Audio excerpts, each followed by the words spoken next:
So welcome everyone, welcome back to this session. I hope you enjoyed the morning talks. I certainly found some of the information fascinating. What we're going to do over the next hour or so is a panel discussion, and the topic we chose is what I call the grand challenge, which is the impact of superconnectivity, the data tsunami, and artificial intelligence, their impact, particularly on critical infrastructure. So we are told over the last maybe 2 to 3 years, we generated more data than all the data that humanity has generated since the first human walked on Earth. Apparently, we generate something like 2.5 quintillion of data every day. So a lot of data. And that is, this phenomenon of Internet of Things, smart cities. So you've got tens of millions, if not hundreds of millions of devices connected to each other, talking to each other, sharing information with each other.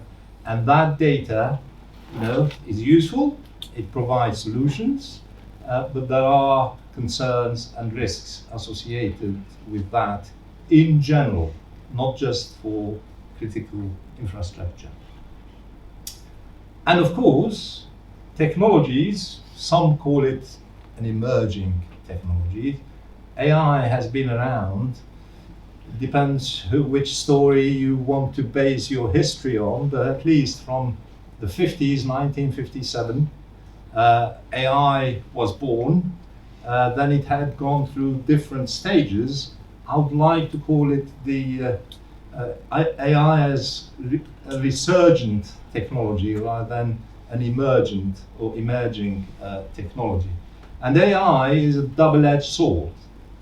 On the one hand, we can use artificial intelligence to provide solutions to safeguard and protect our critical infrastructure, but it's also used by threat actors for exactly the opposite.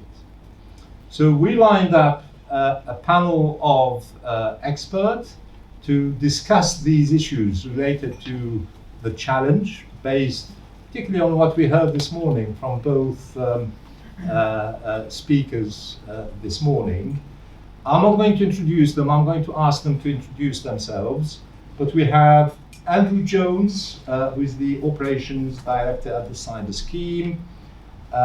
Richard Beck couldn't make it today, he's from QA, and Richard has COVID, so he decided wisely to stay away.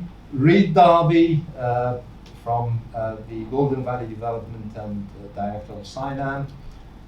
Andy Bates, Chief Financial Officer at Gloucestershire College, and Kublai Ali Mirza, a Senior Lecturer in Cybersecurity at the University of Gloucestershire. So that's their titles. I'd like them to say a little bit more about themselves and the work they do. Very briefly, no more than 1.5 minutes, if you can count what that means. Shall we start with Andy? Hello everyone, and thank you so much for inviting me here today. I'm the Chief Financial Officer and also Vice Principal at Gloucestershire College. We're a large FE college, have over about 10,000 students, about 800 staff across a wide range of subject areas, from motor vehicle to construction, but also a large IT and cyber provision. So as well as being the Chief Financial Officer and obviously looking after quite a complex organisation, I also lead on all of our cyber and IT training, and that starts right off at level 1, which is really entry-level IT, progressing up through to the higher levels of cyber and IT, based at our Cheltenham and Gloucester campuses. So that's me. Thank you, Andy. Reid? Hi everybody, Reid Darby. So I have spent the last 3 years working in the Golden Valley development team. And that's really about creating this new campus that will help to scale a lot of what we already have in Gloucestershire in terms of cyber innovation. And my main role there has been looking at how will we get the best innovation, how will we bring together academia, government, industry, startups, community, and how can we do this in a way that is sustainable and future focused? And we're not really trying to recreate somewhere like Silicon Valley. What we want to do is to have something that is very much focused on citizens and is representative of the whole community, and not just sort of for men. I noticed about panels. So we have been spending a lot of time working across the different ecosystems and working with our development partners that we'll be announcing very, very shortly. So that's been my main role. I'm also a director of CYNAM. CYNAM is the cybersecurity cluster in Gloucestershire. It's really the life of a lot of cyber in the region, and it's been a really great way of connecting and working across all sorts of different types of people. My background is in cybersecurity and data, big data, machine learning. Spent a long time working in government and across the industry, so probably helpful for some of the things today. I'm not an expert in critical national infrastructure, but I'll give it a best go. Thank you, Rick. By the way, we did try to invite a couple of our female colleagues to be part of the panel. As you know, there are very few in the country, and that's one of the issues we'll be discussing perhaps later today, and they weren't able to be with us today. Andy. Okay, yeah, so Andy Jones, as Kamal introduced me, I'm the operations director at the Cyber Scheme, have been for the last 5 years. The Cyber Scheme does assessments for government for ethical hackers. So any ethical hacker that is working on any government and more widely CNI systems goes through one of 2 assessment bodies, now used to be 3, for evaluation. So we do a lot on the standards, we look at the technical risk, the evolution of technical challenge as part of that. But I also have a second job, so I'm head of risk and technical assurance for a smaller cybersecurity consultancy based in Cheltenham, Salah Cyber. But prior to that, which is sort of somewhat more relevant to today, I was head of strategy and capability at the world-class Centre for Cybersecurity for Altran Group, which was one of the world's largest R&D engineering companies, covering all of the current technology topics and future generational issues that some of which we've talked about today. Thank you, Andy. Kublai. Hello everyone, I'm Kublai Ali Mirza. I'm I'm course leader for cybersecurity undergrad level at University of Gloucestershire, along with leading courses for our collaborative partners, both locally and internationally. I'm also leading the research center for malware analysis and intelligent enterprise security in the University of Gloucestershire. And in that security center, we actually collaborate with local and international organizations where we acquire data, generate data, and use that data for our state-of-the-art AI algorithms to create new models for enterprise security. So that's what I do. Thank you. Thank you, Kublai. So when we look at this grand challenge, the super connectivity, the data tsunami, and AI, having listened this morning to our esteemed speakers talking, Kevin, for example, was talking about challenges including the scale of what needs to be protected in CNI terms, the nature of the technology, industry control systems, which may not be cyber savvy, and the third one, the private sector owns. There's a question about ownership, owns the critical national infrastructure. So taking that into account, there was also a reference to the supply chain, and that is an area of concern regardless of whether it is a CNI or not. So from this large platform of potential issues, if you were to say to someone, if we're talking about CNI, given all this environment, I would say I would focus on 2 or 3 key challenges. What would those be? Anyone starting us? Andy? Andy Jones. Well, it's probably fair to say there's never enough data. It doesn't matter how much data we produce. Certainly in most sectors of the CNI, the ability to do predictive maintenance, to look at quality controls and all of those processes are foremost in the benefits that we see. The bigger challenge is the analytic capability that sits behind it. It's not the generating data, it's the analytics and the trust in analytics. We do have a big trust issue. We see quite a bit at the moment, the ethos of fake news. Those of you look at some of the, there are now deep fake interview hosts. You know, we used to worry about grads plagiarising other people's work in order to get their degrees. You can now buy a deep fake person to sit on the end of an interview that you never see. And so those are some of the other challenges that we're seeing coming out of the technology, and also the innovation for which it was generated is leading to the innovation on how to exploit. So in AI terms, we've got data. You can have as much as you like data, but data is data. What's the meaning of it? So moving from data to information, that's the second stage. But more importantly, perhaps, is turning that information into knowledge. And that's why if we have a data tsunami, AI can help with creating that knowledge, but AI is also used to create a prediction of where your system may become less secure, and therefore a vulnerability is detected and someone gets into the system. So, Reid. Yeah, I mean, so I guess I would probably start by asking some fundamental questions. We think about data and AI, and we think about critical infrastructure. It can play in both ways. How will data and AI impact the resilience of critical national infrastructure? We're seeing a massive rise in smart devices, the industrial Internet of Things, and no one's really in charge of all of it.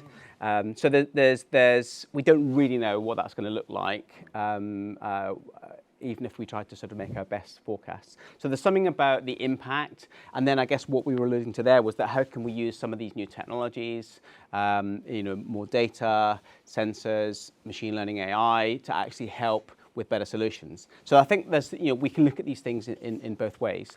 I think for me, the more fundamental thing is around critical infrastructure and things like regulation. I mean, they just sound so boring, don't they? I mean, and no disrespect to Kevin and the folks earlier, these are, really, really important things.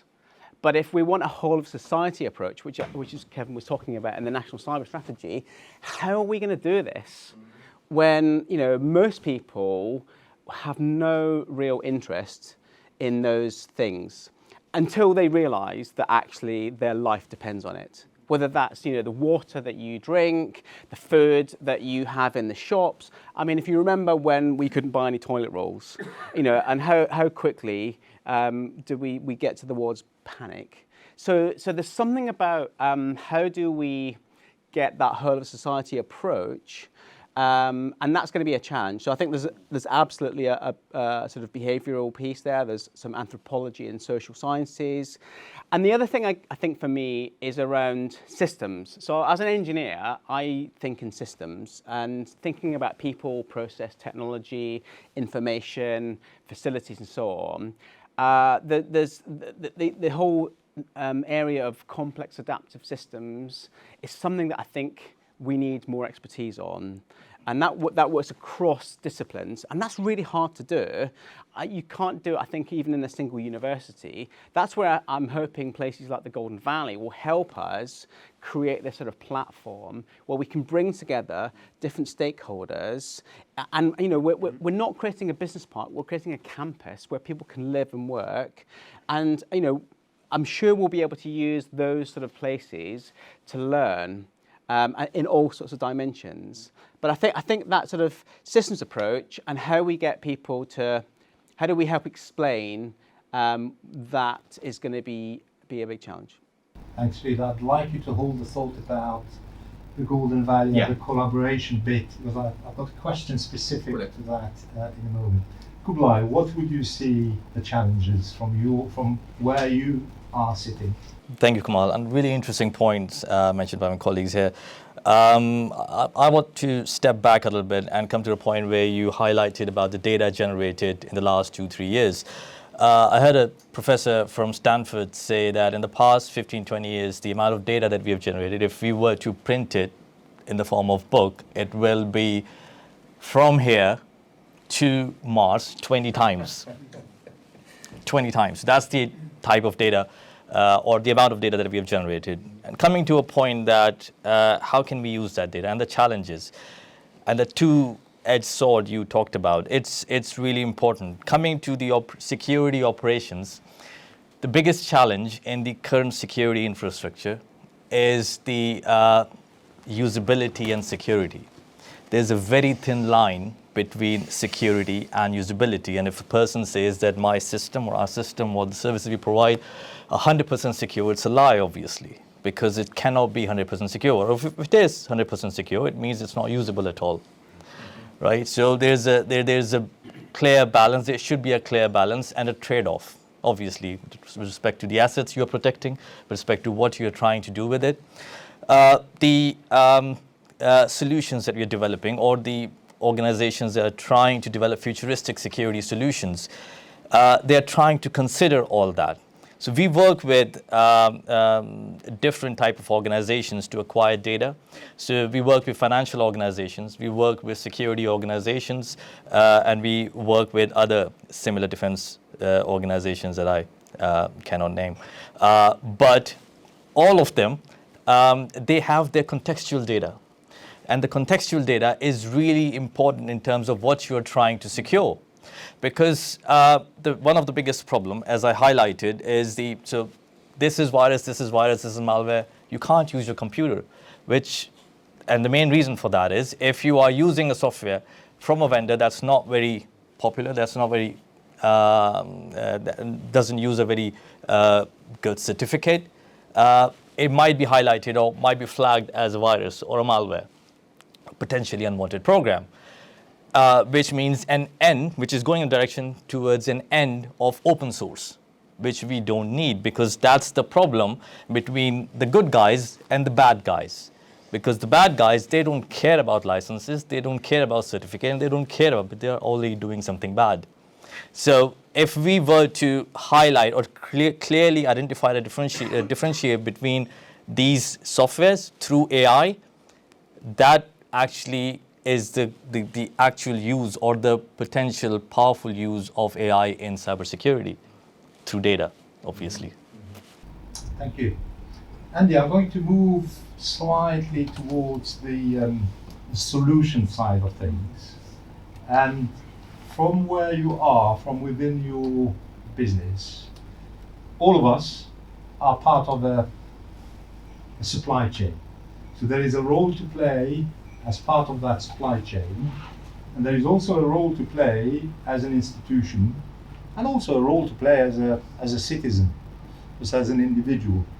So as an FE institution, an education institution, so what do you see your role in the supply chain and your role as an institution itself in delivering your objectives? Well, there's two parts. So you've obviously got the regulation side, which, you know, is the stick that you get beaten with if you don't do what you're told, and certain contracts that we can only bid for as an organisation if you've got cyber essentials and that.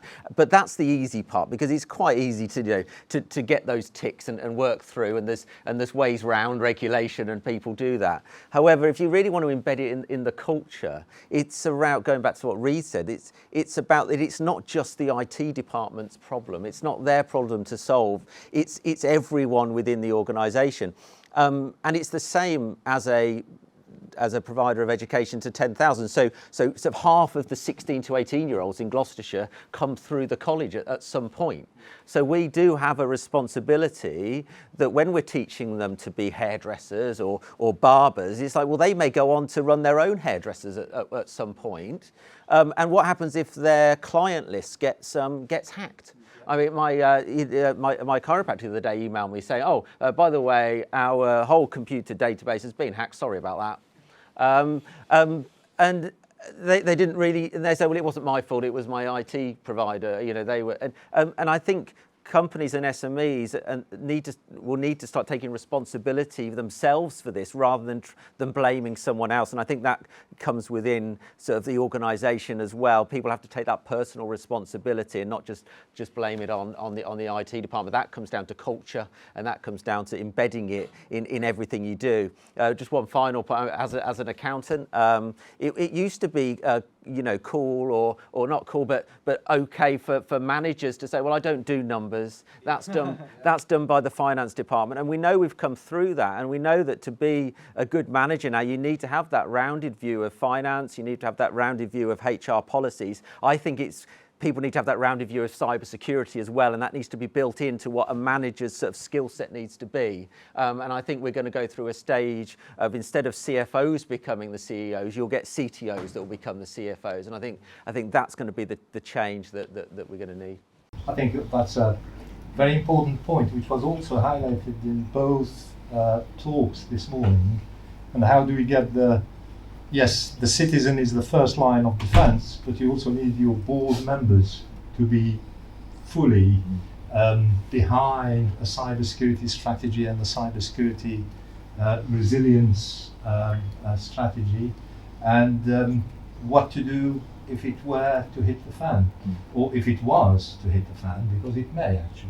So having that commitment at the highest level within organizations is key. Rita, come back to you again from your own business as member of a supply chain, or within your own organisation. What do you see your responsibilities?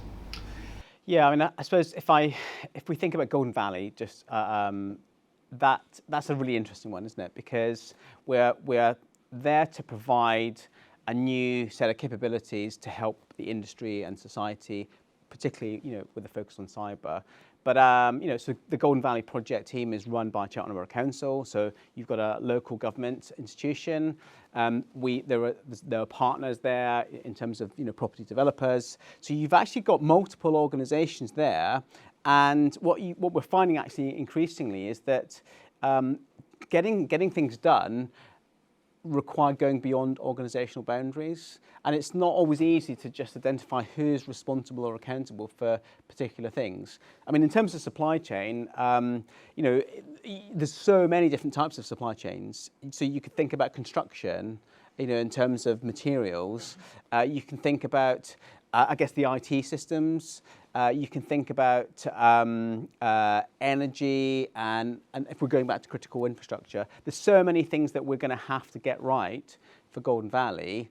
But given that we've got the opportunity to start almost with a blank sheet of paper, how can we design for resilience and security and privacy, given all the things that we're talking about? So that's a great opportunity, I think, for all of us to get our thinking caps on, to look at what can we put in place for that resilience, not just today, but for the future. And if I can just make one other point about context and going back to data, I mean, we haven't really talked about privacy.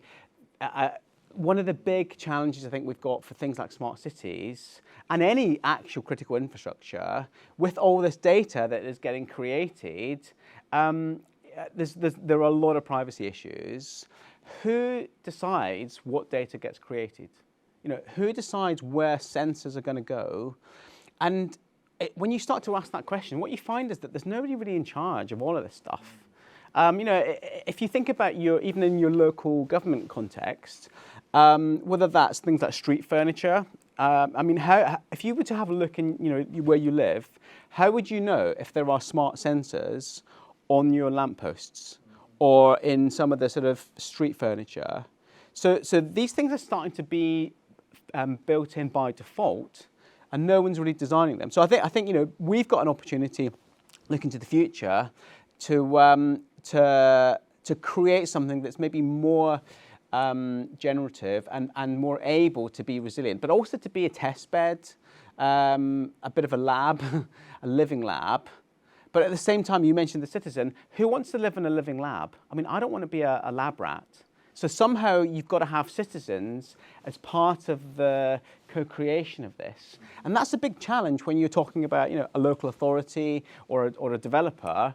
I mean, how many property developers understand smart cities and some of the issues that we're talking about? And so there's lots of stuff, lots of work to be done. I guess the exciting thing is that actually there's loads of jobs to be done. And I think coming back to the education piece, that's something that we can be looking at here and more broadly. Thank you very much indeed. And we have a session this afternoon, a discussion session on skills and the education piece. Andy, from where you sit? So I look at it from two sides, right? Because we're both we're a third party in everything we do effectively into our clients. And one of the things we picked up from this morning is why some companies will and won't lean in. So a lot of people just don't understand the culture of procurement, and they don't understand it. Everything is meat. And meat is just most economically advantageous tender. The cheapest you can get it for within the quality criteria you've set. Invariably, security never turns up. It is purely cost that drives much of the agenda. And you then look at the value at risk. So you're constantly reabsorbing that risk as both the procurer and an operator. And you don't often win. I mean, we will lose tenders hand over fist based on price because of the quality and the security we're trying to bring. So we will just lose. We would probably lose 96, 97% of the tenders we apply for as a small business, purely based on price, not quality. So there is that ongoing challenge as we evolve. The issue is around, we talked a bit about contractual law, about things being contractually required rather than, just a regulatory principle. But all of the business can still set their own risk threshold. We also have the wider challenge of behaviours around, we talked about sort of data and third parties, is because nobody really truly understands how their third party operates. You go to supply, but you don't understand how the supply and the supply of the supply and the supply works. And through the end of, so I do some work with MOD where we're meant to chase down the supply chain. When you think you'd got 1,500, it turned into 48,000 when you asked how many sub-suppliers were involved in the supply chain. And we call them all third party. And so that's a bit of an anathema because some of them are actually closer. They're like second parties or, not third parties. So actually understanding where that risk sits, it does mean that sometimes you look at it from a limit of liability. We've had contracts from government that demand unlimited liability if we're found at fault. So you won't bid those contracts because that brings you too much business risk. You'll just go and look elsewhere. So those are the sort of challenges. And as the technology and the risk increases, then you're going to have to absorb more of the consequences of poor judgment in that risk management. I'm just going to add to that. So just thinking about software supply chain in particular. So one of the companies that we've had through the NCSC for Startups program in Cheltenham, Materium, it's a great little company. They will do a scan on your software libraries that you're using on open source on GitHub, and it's just amazing to see how many vulnerabilities are in your systems. But that sort of leading edge stuff, how many companies would be looking at that sort of thing in terms of the software that they have? Yeah, so it's an interesting one because when I interviewed for ethical hackers, but also assessing them, one of the interesting things that you come across, right? We talk about things like design verification and validation. So you've got an ethical hacker that's given permission to access somebody's systems. with pretty much unlimited liability, and they will use a tool set. And if you ask that person, when did you last do design verification and validation on the tool you intend to use on your client, the answer is, well, it's the industry standard. And then you say, well, but who does the testing? Oh, well, the industry looks after it. And you go, yeah, but did you verify it? Well, no, because the industry does it. So you have this safety net of just saying, well, it's an industry standard. But you don't know who wrote it, is the question. Who really wrote the tool? And so you go round in a loop, right? Because you're supposed to be providing a level of assurance. And it's exactly that. It's not that the tools aren't clever. They're really clever. And they're getting cleverer. It's that confidence in the trust model that sits. Can I trust the thing that I'm actually going to use? Thank you very much. Kublai. Thank you, Kamal. Universities by default are an open environment.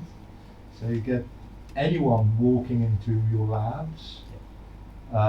You have collaborations with different partners, national, international. So in this context of national critical infrastructure, do you think universities are a vulnerable spot, in the context of CNI? Because we mentioned Lockheed Martin was mentioned this morning. We work with the likes of Lockheed Martin and others. If they are very secure, are we a weak spot?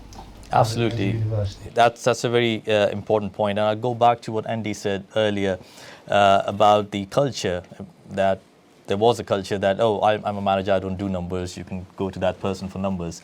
And in the context of cybersecurity, it doesn't mean that everybody can just go and become an ethical hacker. Well, they can if they want to, but that's not the requirement. The requirement is the culture, the change of culture, that you understand how to secure yourself, how to practice cybersecurity, how to practice when you are in an online environment.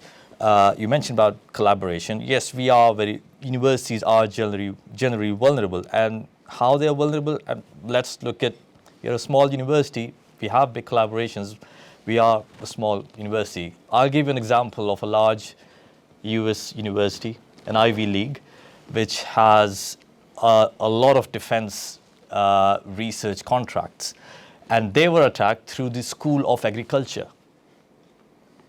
They're in the same network. They're in the same network. Yes, the university, the department which has collaboration with defense contractors or military is well protected, is in a secure location. All of that is there, but their colleagues who are on the same network doing work on agriculture, they don't have that culture within them, how to secure, how to walk in a lab, how to use their Ethernet or hardwired cables that are also used by that lab to secure themselves. And they were attacked by nation-backed hackers and through that channel. So it's not about how fancy tools you have. Yes, tools are really important. Tools protect you, but at the same time, if people are not aware and the culture is not there, especially in the departments in higher education, in the departments that have nothing to do with technology, cyber technology or physical technology or defense technology, if they are not aware, then you are as weak as them. Thank you. That's very helpful indeed. I'll move on to the question about collaboration and working together. And again, it was mentioned a few times this morning. By the way, Kublai, if you may be reassured, I saw the Vice-Chancellor looking at Sarita when she was talking about the boards, and he was nodding. So, we're getting there.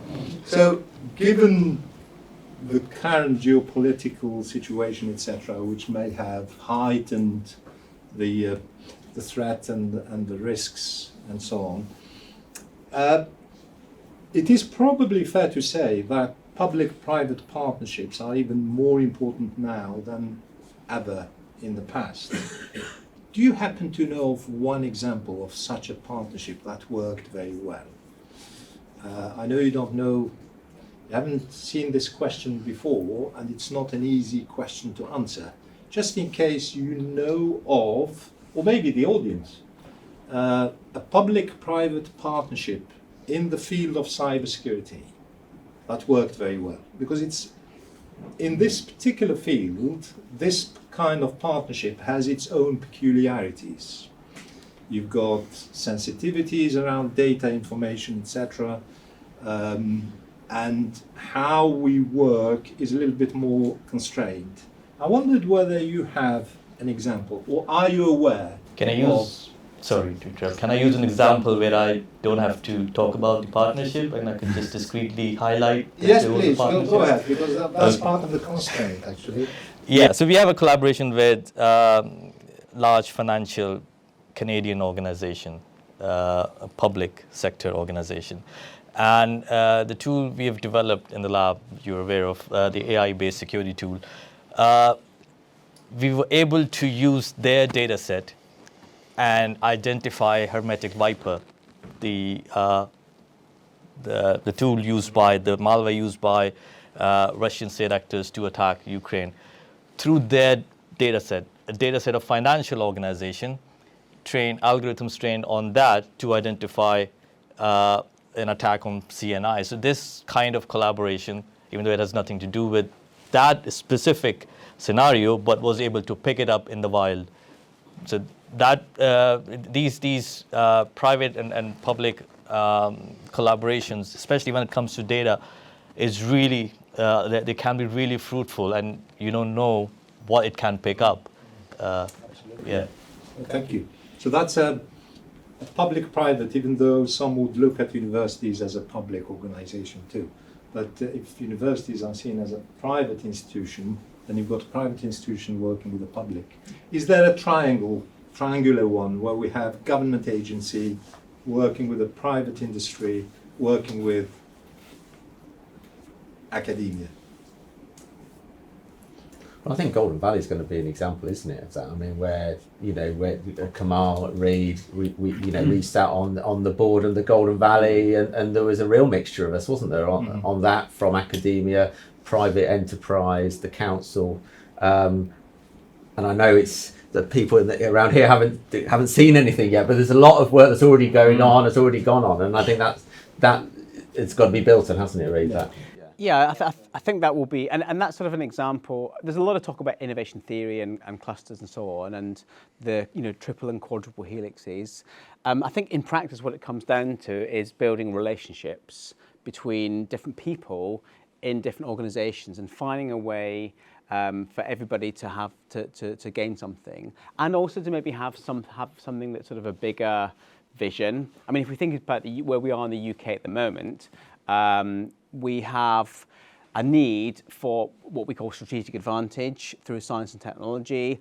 Part of that, I think, is government recognising that they can't just have national security through doing things within government.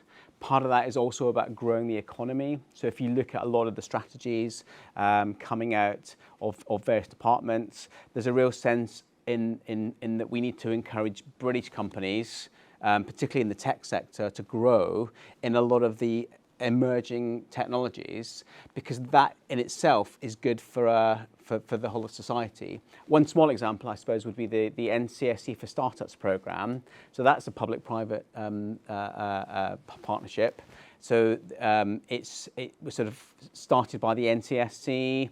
It's managed by a company called Plexel, and they're an innovation consultancy. They were based in London. They have facilities now in Cheltenham and in Manchester, and it's been run by Plexel, but also with Hub8 and Cynam, and I think Deloitte are involved. So it is a broader partnership, and in terms of the benefits there, the benefits to Plexel are not just to make money from the contract. It's actually to help these startups to grow.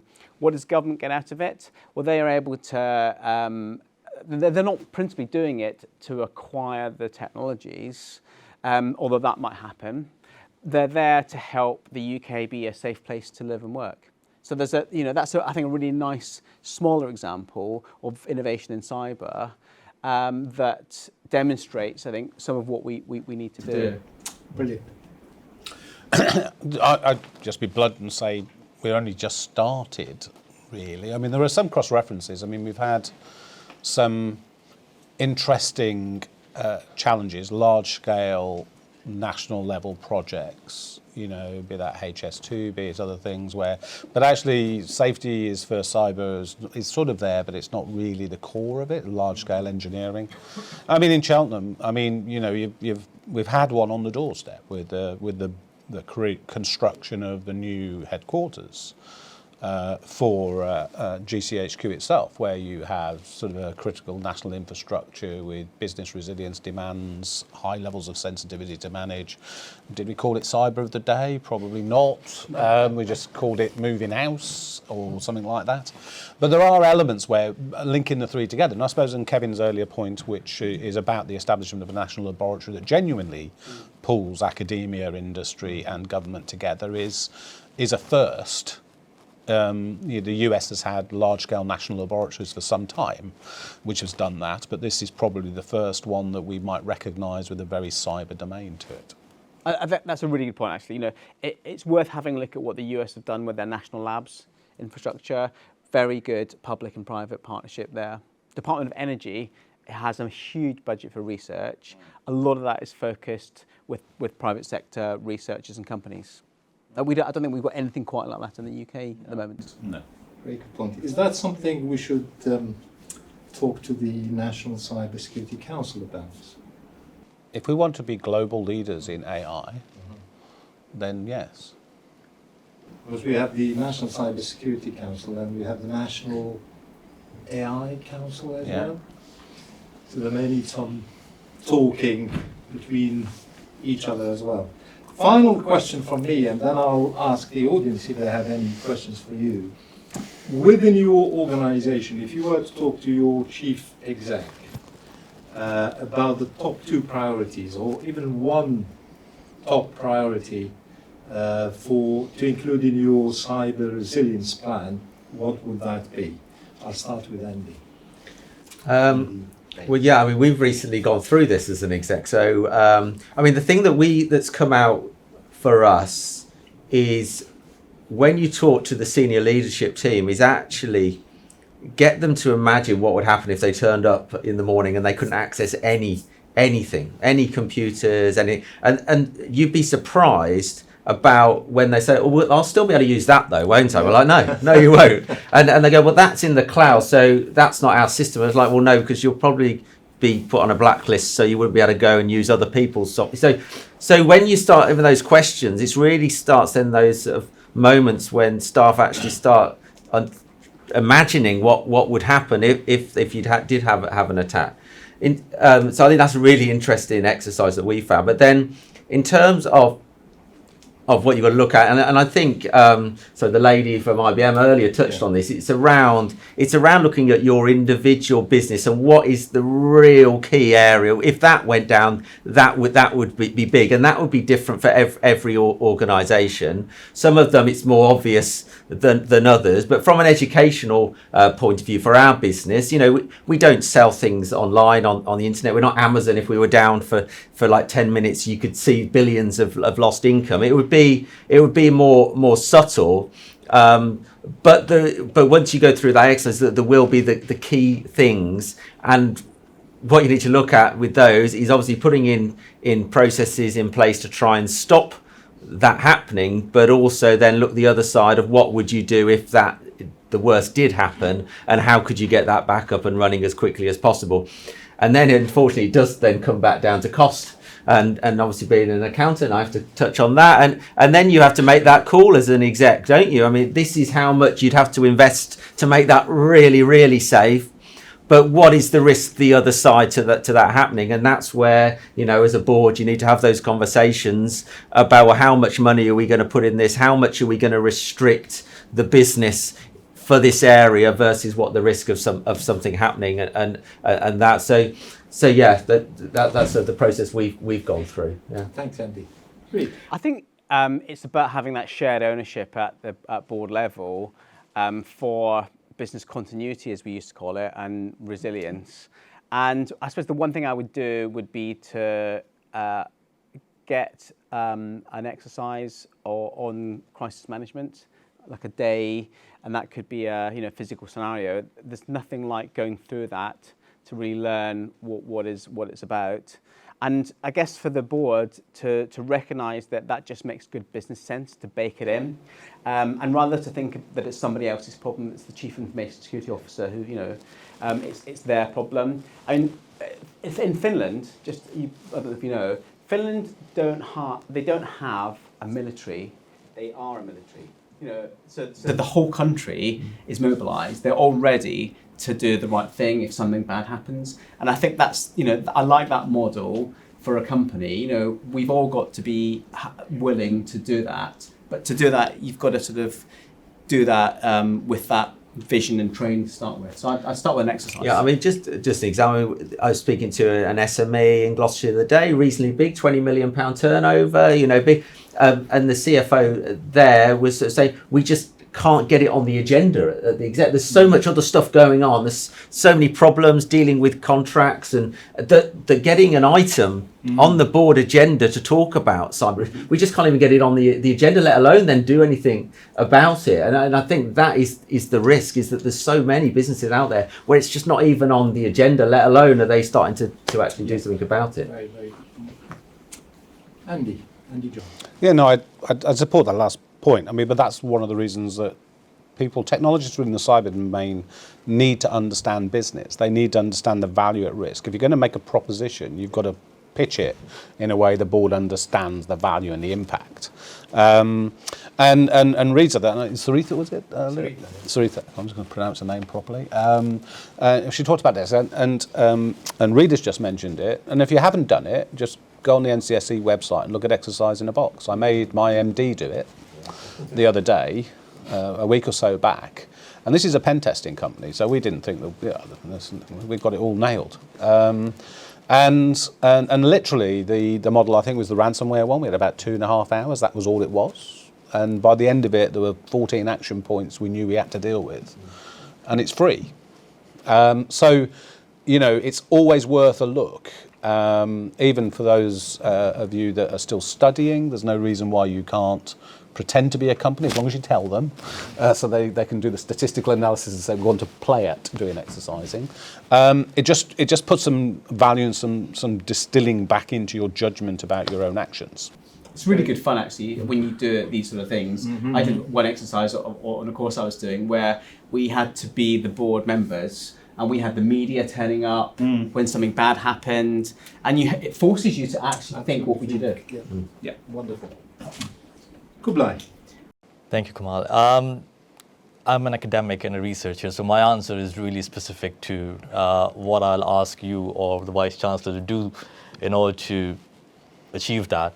Well, we've got good collaborations with big local employers. We've got alumni in Lockheed Martin, we've got alumni in Northrop Grumman, and other similar large organizations, BAE Systems. I'll ask the CEO of my organization to initiate an incubation center where projects our students can work on the projects supported by these industries. And this will enable the level of research to be really high quality. And not just that, those projects will be directly picked up by these organizations to be incorporated. And that will enhance the level of security locally and the quality in which this continuous enhancement of security in local organizations. Very good. If you did that, Kublai, I'll call Andy and say, what's the cost? Yeah. Thank you very much indeed. Audience, any questions? This is your chance, not a threat, a chance to ask our esteemed colleagues. Hassan, introduce yourself and ask your question. Hi, my name is Hassan Chizari, University of Gloucestershire. What a day we have so far. 2 brilliant speakers, great panels, very informative question and answers. I have an observation and a question. The observation is just connecting dots together. We talked about distributed security systems. We talked about boom here, and we need to be prepared for what happens, if the attack happens. We talked about critical national infrastructure. Now, considering the AI and the importance of having the connected world. I want to actually scale a bit more here and say, do you think something like, I just want to say it properly, critical international infrastructure is something that we can think about from rules and regulation and the technical aspects of it? What do you think about that? Yeah, well, if you live in the southeast of the country and 42% of your power comes from France through a channel tunnel link, and you think about strategic risk and you think about challenge, that we are already interconnected in critical supplies so deeply that it's what I always refer to as, when you're thinking about security, how wide does your umbrella need to cast a shadow? Because sometimes you don't realise that I need to care about these people all the way over there. It could be in Asia, it could be a development house in India, and you care whether they are being targeted because you're the recipient of the output. So it is all internationalised now. I mean, we call it critical national, but I think it's just critical infrastructure. I mean, if you look at sort of, I guess, up until the war in Ukraine, we were continuing to sort of grow our global supply chains, and that's just the way that business was moving. So, I haven't seen a map of how everything is connected, but it's not just the internet. And that's a really big challenge, isn't it? We might see sort of balkanization of different sort of global regions, but I think there's still a trend towards more interconnectivity at various different levels. And you can think about that in terms of food and products. You can think about it in terms of technology and networks, electricity, water, all sorts. What we do about it, that's a really good question. We need the international forums and international conferences, standards bodies. So yeah, more work to do. It's always been, I think, for a very long time, critical international infrastructure, whether they want to call it that or not. We earlier highlighted that as well. Dr. Sarita did that, and Kevin in his talk. So Lockheed Martin is a US organization, and they have a big presence here.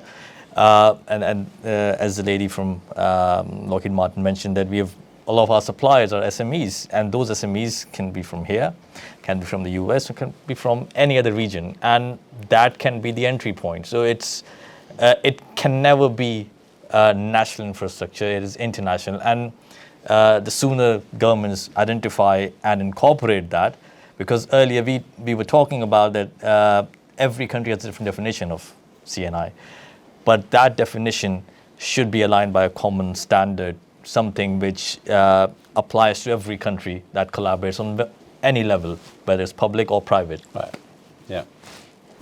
Good. And does that pose a serious challenge to the regulatory framework? Because it's difficult enough within one nation. So you're talking about international. But this is where the balance between national sovereignty and international. We saw it a little bit with vaccines, didn't we, in terms of national hoardings, even though there were commitments to share. And when you've got the vast capability in, say, the Indian subcontinent in terms of vaccine manufacturing, but they also have a population of 1.4 billion to worry about, then sometimes you have to be realistic about your national needs versus your international. And we just talked about it earlier on. It's a bit like silicon's like toilet rolls now. I mean, there's a version of that going on because the market for IoT devices and things like that has just drained it, and yet we looked at it not in a forward capacity and a exercising. So what happens if we just let it run, and now we struggle to build the technology we want to build in, say, the UK, purely because we're not the top of the list as a buyer. So those are the sort of challenges we face of not keeping an eye on what critical means. Thank you. Any other questions? Yeah. I'm Jack, student at UTC. What a lot of people have said, they normally talk, is they need that everyone in the UK, more or less, So our understanding of cybersecurity and our understanding of security needs to be at a system level that everyone knows what they're doing and everyone's making secure decisions. The question that I ask is, what's the minimum understanding that people need to have? Because obviously we need to know what they're talking about. Do they need to know what an SQL injection is, or do they need to know what phishing is? Where's the line? Very good question. Well, I think you have to start, at the actual specific level. I'll let someone else. But in terms of, I think you need to start easy, because if you start too high, then you'll never get it done. So I think you need to start at the lowest level that's going to make the smallest impact. So that's where I start, with the awareness, and make it. And for the youngsters, you need to make it fun. You need to make it relevant so that they're going to engage in it. If we start going into the detail, let's say like an 8-year-old, So I think you need to do it depending on the age and the level. But I think you then build it, don't you? Build it over time. I mean, in terms of what the minimum is, Turn around. Think about health. What's the minimum that somebody needs to know about to be healthy? I guess it's difficult to say, isn't it? So I think that the probably are some standards and some guidance. But earlier in the talk by Dr. Sarita, she mentioned about the attacks and the common attacks, the most destructive attacks, and the biggest number belong to phishing, right? So just to simply answer your question, you don't need to have that understanding of what SQL injection and what cross-site scripting is and all that, because if it comes to that, there's nothing you can do. You're already gone. They deserve to be in the system, so it's done. What you need to do is that don't open that email if it's not from a person that you know. Don't click on that link. It's simple to understand. If you think about from the kid's perspective, don't take a candy from a stranger, or don't get in that van. These sort of things. It's very simple, and that's something that can enable you to protect yourself online. But I guess with the emerging technology, what about things like smart devices in the home? If I say, Alexa, buy me, something, that the whole sort of move of smart devices, and particularly in the home, there's no real security or privacy training there. So that's sort of catching up with the manufacturers and the retailers who are pushing these solutions for productivity, and it's cool. But actually, that's going to change. The landscape will change in the coming years. Yeah, I mean it's sort of been a challenge because we've just morphed into it.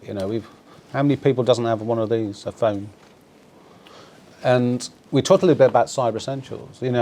There's the things we ask businesses to do to essentially look after their own employees and the people they trade with is some fundamental basics. But what I was talking about earlier in trust is we have an innate ability to desire some output. So I download an app off the App Store. I have no idea other than Apple tells me it should be safe. But then I am allowed within that app to extend my credit world, my financial world, and my network as far as I'm prepared to let it go. So if you're going to be a safe digital citizen, you think about the consequences. Why would I connect it to my friends? Do my friends even want to be connected? Do I want my credit card details in there? Do I want to buy that extra thing? And there's that sort of bits missing at the moment as well. It's just the basic education stuff. Because that's where 99% of the people between the ages of 8 years old and 88 are going to get compromised. Well, I can. So just one last point. Just one last point. Well, I can scare you the most. Oh, good. With all the operational threats that you might face, and I'll disagree with the rest of the.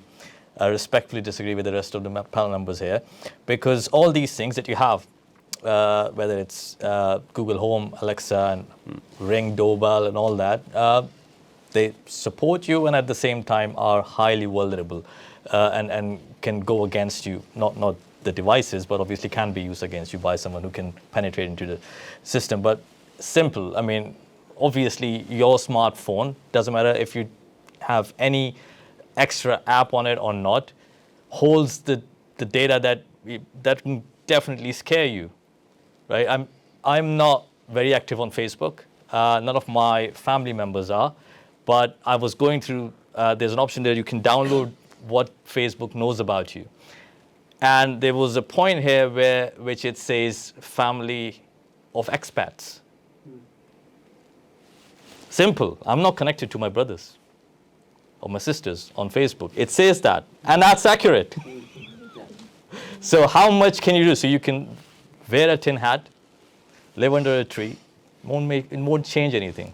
So just the simplest things, that don't click on that link, be wise on internet. So these things can protect you. If anything else has to happen, you can't really stop it. Thank you, Kamal. Thank you, Andrew, Reid, and Andy. Fascinating insight into different facets of security in relation to national critical infrastructure and beyond. We don't want to delay you anymore for your lunch. So can I ask you for a round of applause for our